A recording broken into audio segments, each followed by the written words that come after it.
নিহত দলীয় কর্মীদের পাশে দাঁড়াতে গিয়ে জনক্ষোভের মুখে তৃণমূলের সর্বভারতীয় সাধারণ সম্পাদক অভিষেক বন্দ্যোপাধ্যায়। তাকে লক্ষ্য করে ছোড়া হলো ডিম, জুতো। প্রবল ধস্তাধস্তি, ঠেলাঠেলি, হাতাহাতিতে ছিল অভিষেকের জামা। ডিম, জুতো থেকে হেলমেট পরে রক্ষা অভিষেকের। তার ব্যক্তিগত যে নিরাপত্তা রক্ষীরা ছিলেন তারা কার্যত অভিষেক বন্দ্যোপাধ্যায়কে বাঁচাতে হিমশিম খেয়ে যান। এই রাস্তা দিয়ে কার্যত বাইক ছেড়ে অবশেষে হেঁটে সঞ্জু কর্মকারের বাড়িতে যেতে হয় অভিষেক বন্দ্যোপাধ্যায়কে। ভোটের ফল প্রকাশের পরের দিন সোনারপুরের তৃণমূল নেতা সঞ্জু কর্মকারকে মারধরের অভিযোগ ওঠে দুষ্কৃতীদের বিরুদ্ধে। মৃত্যু হয় গত রবিবার। নিহত দলীয় কর্মীর শোক সন্তপ্ত পরিবারের পাশে দাঁড়াতে শনিবার যান দলের নম্বর 2 অভিষেক বন্দ্যোপাধ্যায়। কামালগাজী পৌঁছতেই পরিস্থিতি উত্তপ্ত হয়ে ওঠে। অভিষেককে উদ্দেশ্য করে চোর স্লোগান, সঙ্গে তাকে লক্ষ্য করে ছোড়া হয় দেদার ডিম, জুতো, চালানো হয় ঘুষিও। পরিস্থিতি এমনই হয়ে ওঠে যে সম্ভাব্য হামলা থেকে বাঁচতে মাথায় হেলমেট পরতে বাধ্য হন অভিষেক, কিন্তু তাতেও রেহাই মেলেনি। নিহত কর্মীর বাড়িতে যাওয়ার পথে অভিষেককে লক্ষ্য করে উড়ে এলো পরপর ডিম, জুতো। চোরের রাজ্য 15 বছর আমাদের এই রাজ্যটাকে শেষ করেছে। আমাদের রাস্তাঘাট দেখুন, নিজে এসছেন, নিজে দেখুন, কোনো উন্নতি নেই, বাড়িতে কল নেই, মা বাবা বুড়ো হয়ে গেছে, প্রতিবন্ধী বাচ্চা তাকেও বন্ধ দেখেনি। কত বাড়ি হয়েছে, ঘর বাড়ি কি করে হলো?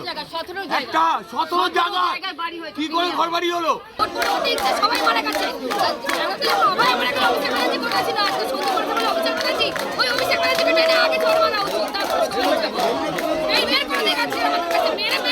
বিক্ষোভ দেখাচ্ছে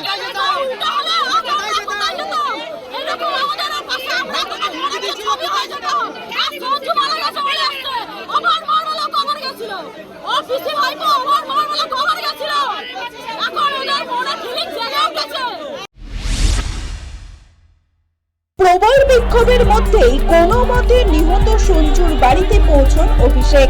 অভিযোগ সেই সময়েও নিহতের বাড়িতে হামলা চালানো হয়, চেষ্টা করা হয় ভিতরে ঢোকার।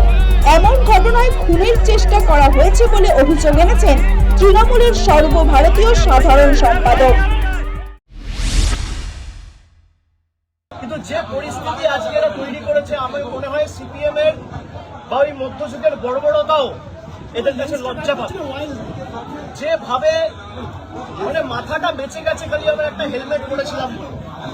আমার এখানে যারা সহকর্মীরা ছিল এরা বুদ্ধি খাটিয়ে একটা হেলমেট, দুটো হেলমেট জোগাড় করে রেখেছিল, বললো দাদা এটা মাথায় পড়ে নি। আপনি দেখুন আমার জামা কাপড়ের অবস্থা, 15 বছর চশমা ভেঙে দিয়েছে, ঘড়ি টড়ি প্রায় একদম ছিঁড়ে সব ছিঁড়ে দিয়েছে। পুলিশ নেই। আমি সংবাদ মাধ্যমের প্রতিনিধিদের বলবো যে এই প্রশ্নগুলোই আপনাদের বলা উচিত। আমি এখন যেভাবে এসছি আমি একইভাবে বেরিয়ে যেতে পারি, কিন্তু আমি হয়তো বেরিয়ে গেলাম, এই যে সঞ্জুর বৃদ্ধ বাবা মা তার উপর তো চড়াও হবে। এই ছেলেগুলো, এই বখাটে ছেলেগুলো যাদের পেটে ঘুষি মারলে কখা কখা বেরোবে না, আমাকে বাইরে থেকে স্লোগান দিচ্ছে চোর। আর বাংলার বর্তমান মুখ্যমন্ত্রীকে নির্লজ্জ দোকান কাটার মতো হাত বার করে টিভির পর্দায় 5 লক্ষ টাকা ঘুষ নিতে দেখা গেছে। বাংলার কোন মুখ্যমন্ত্রীকে টিভির পর্দায় আজ পর্যন্ত স্বাধীনতার পর এইভাবে নির্লজ্জভাবে কেউ টাকা নিতে দেখেনি। একমাত্র এই বিজেপির মুখ্যমন্ত্রী বর্তমানে যিনি চুরি করে মুখ্যমন্ত্রী হয়েছে, যার মাথার উপর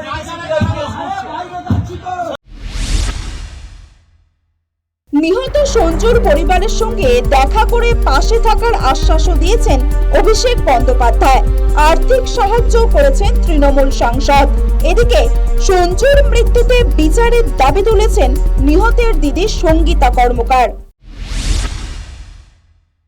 এখন জাস্টিস তো অবশ্যই চাইবো, দাদার আগে কাজটা হোক, বাবা মাকে একটু সামলে নিই। বাবা তো হার্টের পেশেন্ট, অনেক কষ্ট করে রেখেছি, একটু ডাক্তার দেখে ঠিক করি, তারপর দেখছি। দাদা তৃণমূলের কোন পদে ছিলেন? সহসভাপতি ছিল।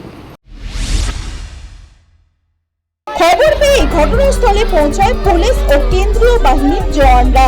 নিহত সঞ্জুর বাড়ি থেকে অভিষেককে বের করে আনা হয়। সেই সময়ও আর এক দফা বিক্ষোভের মুখে পড়েন অভিষেক। তাকে লক্ষ্য করে ছোড়া হয় নোংরা কাদা জল। সব মিলিয়ে সোনারপুরের এই কামারাবাদ এলাকায় ব্যাপক উত্তেজনা ছড়ায় অভিষেক বন্দ্যোপাধ্যায়ের এই আগমনকে কেন্দ্র করে। দক্ষিণ 24 পরগনার সোনারপুর থেকে প্রসেনজিৎ সাহা, নিউজ টাইম।